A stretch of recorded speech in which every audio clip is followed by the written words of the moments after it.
Unless you have the balance sheet of Tesla or Microsoft, the idea of accessing funding for your business has probably crossed your mind once or twice.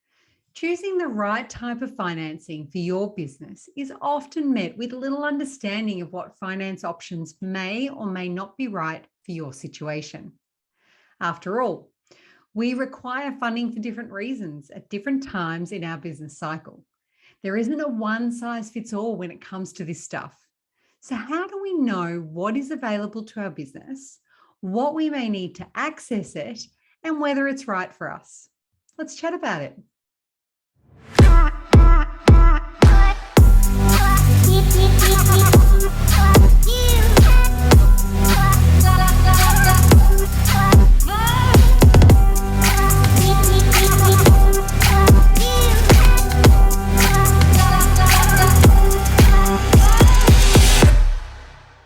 Hey there, my friend. What is it that they say? Money isn't everything, but everything needs money. Ain't that the truth when it comes to running a business? But getting access to it and access to the right type of money for our business can often be confusing, difficult, and downright overwhelming. Because let's face it, 9 times out of 10, when we're ready to seek cash funding, is usually when we don't have any, when our backs are up against the wall, and there just isn't any clarity to make the right decisions when we're feeling this way.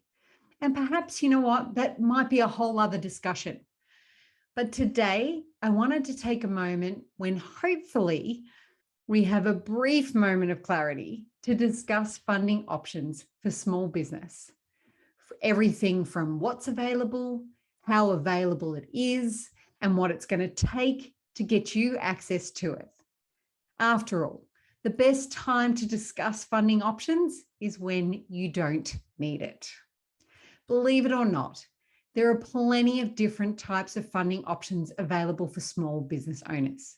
The trick is to know what funding option best suits your needs for the purpose for which you intend to use it. What every business owner should start with is an idea, or at least an understanding, of the 3 main sources of funding. That's debt funding, equity funding, and retained earnings. These terms may or may not be familiar to you. Either way, knowing how they work is integral to understanding what funding is right for you and your business. Debt finance, first up, is as the name suggests. The underlying premise is that it creates a debt for which you must pay back.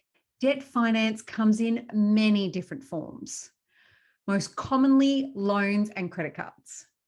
But other debt financing options can include overdrafts or some sort of line of credit.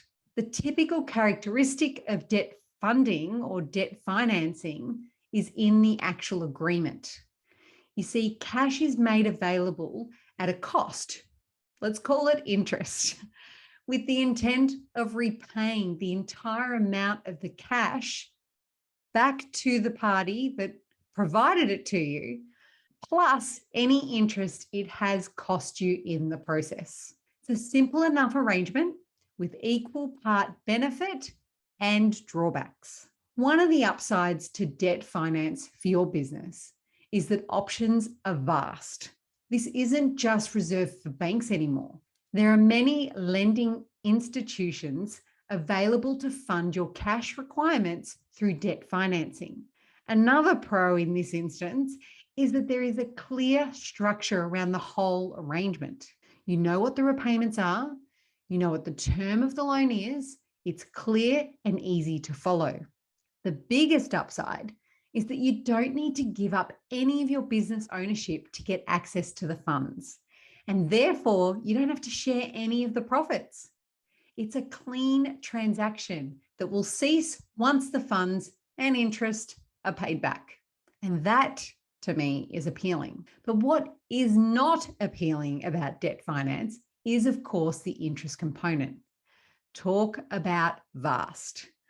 The cost that is interest can vary depending upon the type of debt finance you're looking at or even just the different types of financial institutions that you're working with.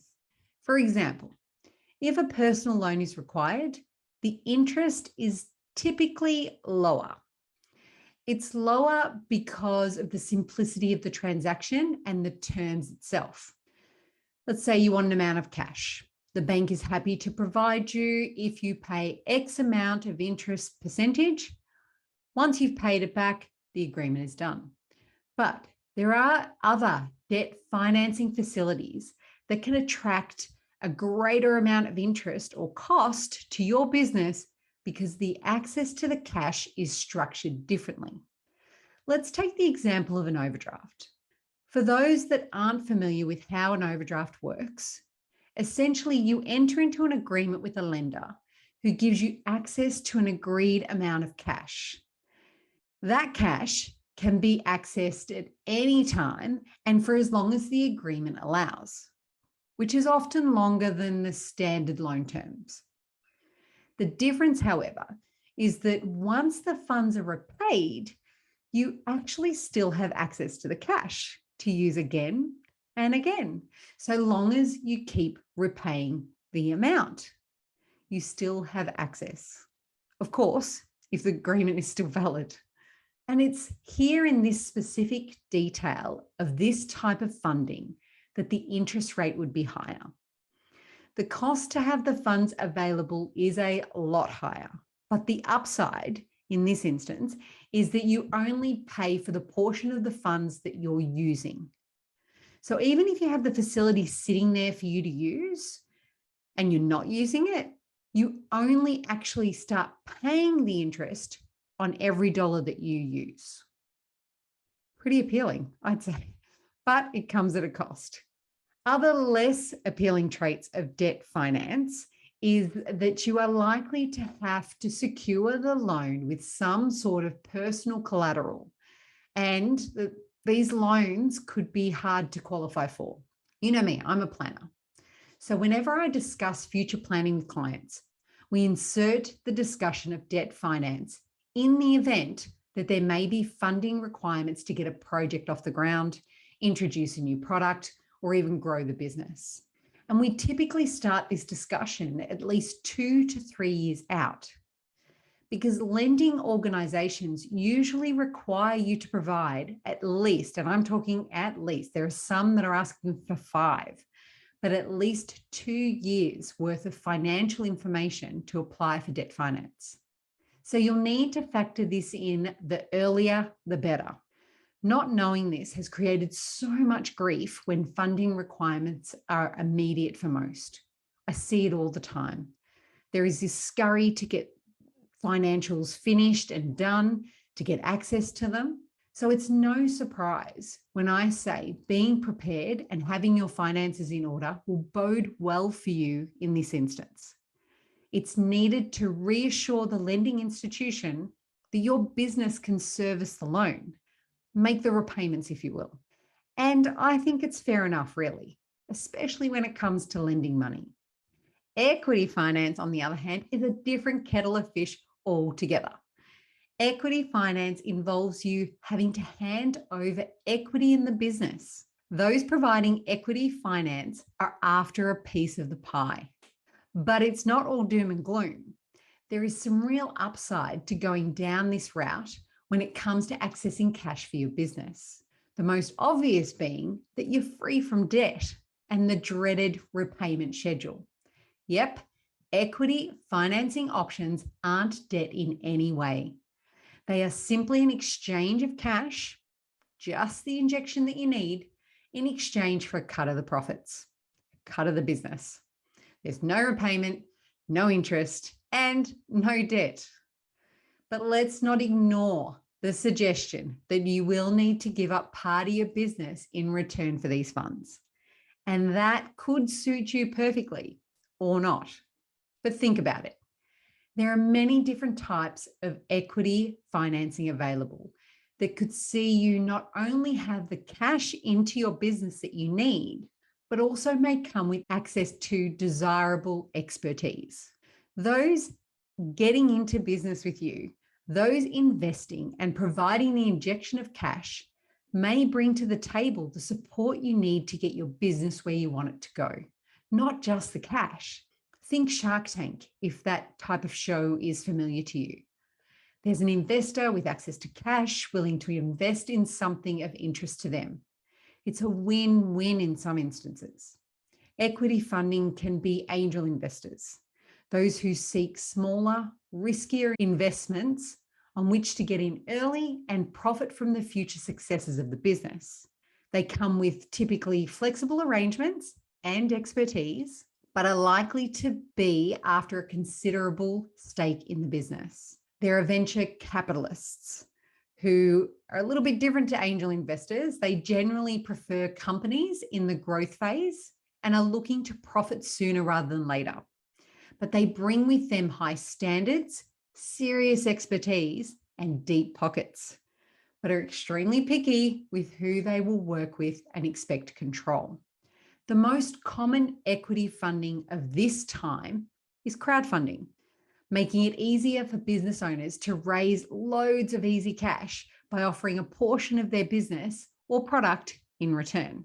It's a great way to market your business and therefore your product or service, but can equally expose your ideas way too early to the market, risking someone getting in earlier than you and doing the same thing. Of course, you have friends or family that are typically equity-based funding. They provide easy and quick access to limited funds on flexible terms, but be cautious here.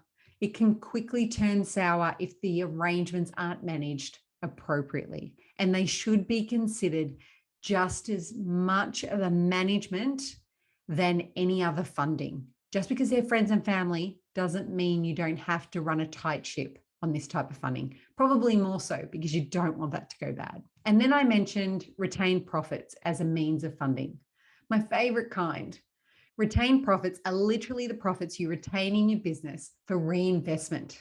Now, I need to qualify this by acknowledging that cash doesn't equal profit and vice versa. But if managed correctly, you can monitor the cash inflow and plan for the cash funding needed by retaining more in the business rather than distribution to expenses or shareholders throughout the year. My small business cash flow course discusses the management of cash in business and explores various strategies to make this easier on business owners to manage and therefore alleviate the stress that cash funding can create. I'll put a link in the show notes for the waitlist as the course will reopen again mid-year. Other forms of funding that you can consider as a small business owner. There's grants, which are free money as such, and it's hard to go past them if there is one that is right for you and your needs. But be warned, the process of application is long and tedious, and you'll be competing with many to access these types of funds. And then there's bootstrapping, funding yourself, my friend. The best part of this type of funding is that it's all you. You get to keep all the business and all the profits. But in return, you will need to use your private savings or extra cash that you have to do so. Sometimes it can run out and it may not always be the best option for you. There are so many options to choose from as a business owner. You just need to know which one suits and when, and to know what outcomes are the most desirable to you in return for cash. The best part, you aren't limited to only one. And if you do your homework and know your limits and set your plan, you will land right every single time. Remember, the problem isn't with the funding and the terms around the funding, but it's in the management of it. So be clear and have a plan. Be prepared, know how much you need, have a business plan in place with clear financial projections, and do your research. So if funding is required for any growth you have in your future for your business, be sure to start now to understand what will be right for your plan. And of course, to ensure that you have your financials ready to go. So go forth, my friend.